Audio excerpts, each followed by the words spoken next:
Alright, this topic is finding the sale price of something if you've been given the original price and the percent discount that they're taking for you.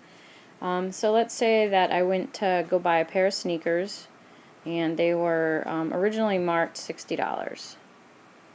Luckily, there is a sign on the window when I walked into the store and it says all stock is reduced by 70%.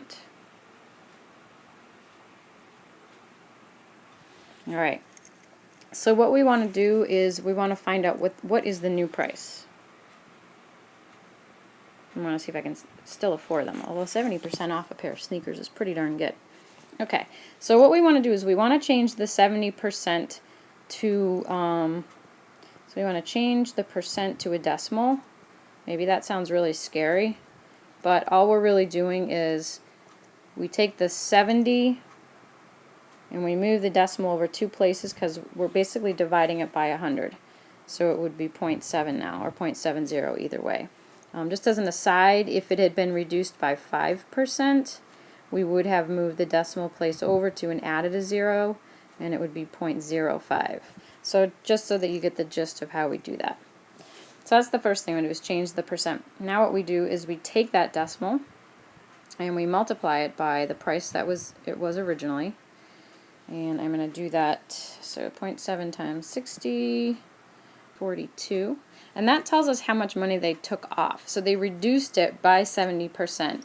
So the last thing is we need to subtract the discount from the original price. From original price. So what do we have? $60 minus $42. Wow, that's an $18. If you can get that for $18, that's awesome. So that's what it ends up coming out to be. That will be your sale price. If I found a pair of sneakers I really wanted, they were originally $60 and I got them for $18, I would just be ecstatic. Alright, let's try another one. Let me slide this guy up a little bit. Nice. Okay. So let's say that this time, I don't know, this time I really wanted, I can't think, a camera. It's a pretty cheap camera, and I don't have a lot of money. So we're going to say that this cheapy camera was only $45, but I just can't afford it yet. And it's on sale at a discount of, we'll say 20%. We want to know what is the sale price. What is the sale price? Some of you guys might know an easier way of doing it. Since we have 20%, you might know how to look at it real quick and get the 10% by moving the decimal and all that such things. But I'm just going to stick to the steps that I had laid out before, just so that we can get kind of in a rhythm. Alright, so the first thing that I need to do is I need to change the percent over to a decimal. So my 20%, normally the decimal point's here. I zing it over 2 places, so it becomes 0.2. Second step that I do is I take that 0.2 and I multiply it by the original price, which was $45. And I will do that on a calculator. I'm pretty sure it's going to be $9 for that. Third step, what we need to do is subtract the discount from the original price. So $45 minus $9. And we're going to get that my new camera, if I can afford it, is only $36. So now I have to make a decision whether I can afford $36 or not. Alright, does that seem pretty good? Alright, let's try one more.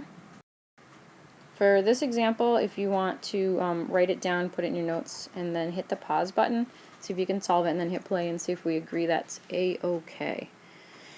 Alright, let's say that I went to buy, I don't know, what sounds good. I went to buy something.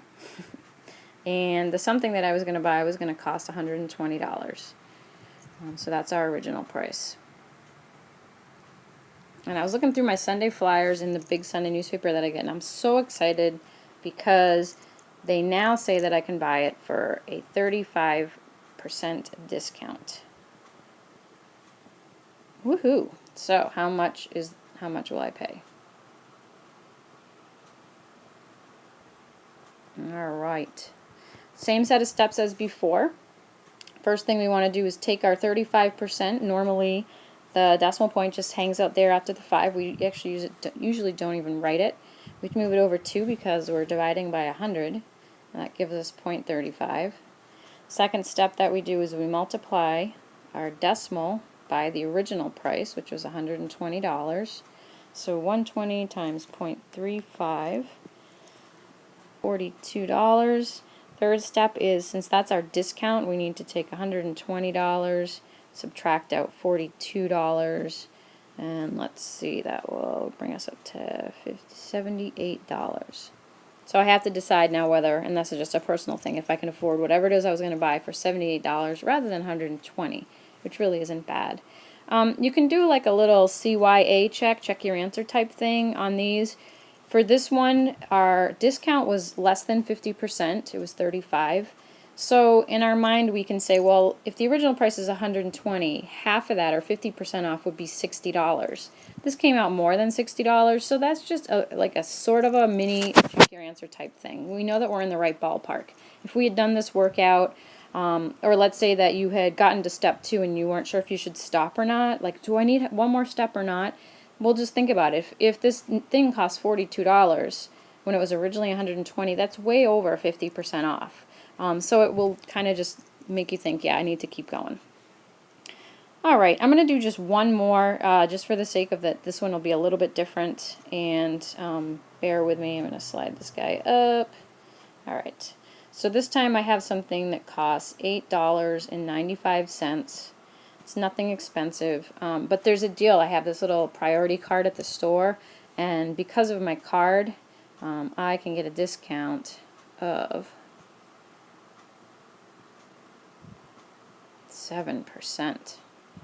I know. Never know what those little cards can do. Alright, same steps. Whoops, I didn't spell discount right. We have our 7. Decimal point usually hangs out after the number. We just don't usually write it. We need to move it over 2. This is why I'm doing this problem. So we're actually going to end up with a 0.07. I just want you to get used to it that not all percents are going to be a double digit, but our decimals will. We take that 0.07, multiply it by the original price, 8.95. So let's give us 0.6265. Of course, we're talking about money. So we would just say that it's 63 cents. And then we need to subtract, what was it, $8.95 minus 63 cents. So it may not be a big break, but at least we didn't have to pay full price, so we would have to pay $8.32. And again, that little CYA I said, if you weren't sure whether to stop after step 2, well, our answer came to 63 cents. That's a huge, huge, huge discount off of $8.95, but our discount rate was only 7%. So just again, if you do get confused or not sure where to start, where to keep going, $8.32 is not a whole lot off, but we didn't have a very big discount percent, so it makes sense. Alright, I hope this helped, and if you have any questions, come find me.